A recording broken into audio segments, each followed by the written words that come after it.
दौर चल रहा है ना मेरे दोस्त, इसमें पैसा कमाना बड़ी बात नहीं है। पैसा तो आदमी कमा ही लेता है, बट उसको सही तरीके से रखना कि हाँ भाई पैसों को मैं इस तरीके से बचा के रखूंगा, उसको आगे इन्वेस्ट करके रखूंगा, वो सबसे बड़ी बात होती है। तो आज हम बात करेंगे जो पर्सनल फाइनेंस मिस्टेक्स लोग करते हैं अपनी जिंदगी में, वो कैसे करा ना करा जाए, उसके लिए क्या किया जाए। सबसे पहले मान लो आपकी सैलरी 10,000 ही क्यों ना हो या आपकी सैलरी 1 लाख क्यों ना हो, आपको अपनी सैलरी का मिनिमम 5% इमरजेंसी फंड में रखना है। इमरजेंसी फंड मतलब क्या होता है, आपको एक अलग अकाउंट बना के उसमें थोड़े थोड़े पैसे डालते रहने हैं। जब आपको कोई पढ़ाई करनी हो या जब कोई मेडिकल एक्सपेंस हो, भगवान ना करे ऐसा हो, या कोई किसी को देना हो या फैमिली में कोई पैसे की जरूरत हो, तो आप उसमें से थोड़ा मोड़ा पैसा दे सको। उसको कहते हैं इमरजेंसी फंड। जो इमरजेंसी में आपके काम आए वो होता है इमरजेंसी फंड, ठीक है। तो आपको सारा पैसा खर्च नहीं कर देना महीने का, कुछ पैसा इमरजेंसी फंड में बचा के रखना है। उसके बाद क्रेडिट कार्ड, हम जैसे लोगों के पास, बहुत सारे लोगों के पास क्रेडिट कार्ड होता है, हम क्या करते हैं क्रेडिट कार्ड की पूरी लिमिट खत्म कर देते हैं। ऐसा आपको नहीं करना है। फिर हम उसको ईएमआई करवाते हैं। ईएमआई में क्या लगता है, इंटरेस्ट लगता है, लेट फीस लगता है। आप क्रेडिट कार्ड का पेमेंट टाइम से नहीं करते तो बहुत ज्यादा लेट फीस लगता है, जिसपे हाई रेट ऑफ इंटरेस्ट देना पड़ता है। 35% से भी ज्यादा का इंटरेस्ट रेट लगता है। बहुत ज्यादा rate of interest credit card वाली कंपनियां लेती हैं।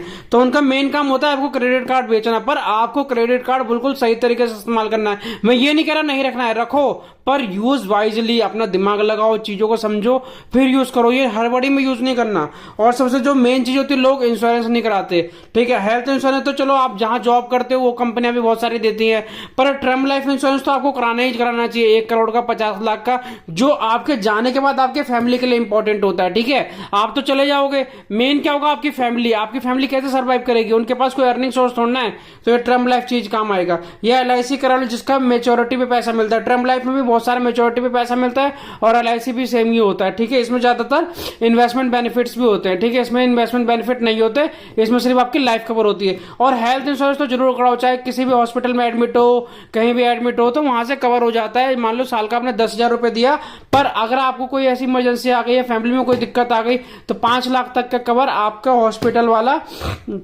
हेल्थ इंश्योरेंस कंपनी से लेगा, आपसे नहीं लेगा, ठीक है। और हमेशा इन्वेस्टमेंट जल्दी करो। आज अगर वीडियो देख रहे हो तो आज से इन्वेस्टमेंट करना शुरू कर दो।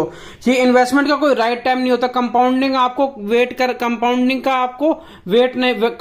आपको टाइम देना है। कंपाउंडिंग के लिए इन्वेस्टमेंट जल्दी करना होता है। और अगर आप 25 साल और 35 साल की उम्र से इन्वेस्टमेंट करते हो तो करोड़ों का डिफरेंस हो जाता है इन्वेस्टमेंट अमाउंट के अकॉर्डिंग, ठीक है। और हमेशा अपने टैक्स की प्लानिंग करो। एटीसी में जैसे इन्वेस्टमेंट होती है, एलआईसी होती है, म्यूचुअल फंड्स होते हैं, एटीडी में इंश्योरेंस होता है, मेडिक्लेम होता है, NPS net pension saving schemes होती है, होम लोन, अगर होम लोन पे इंटरेस्ट है, होम लोन का प्रिंसिपल उसकी भी डिडक्शन मिलती है। और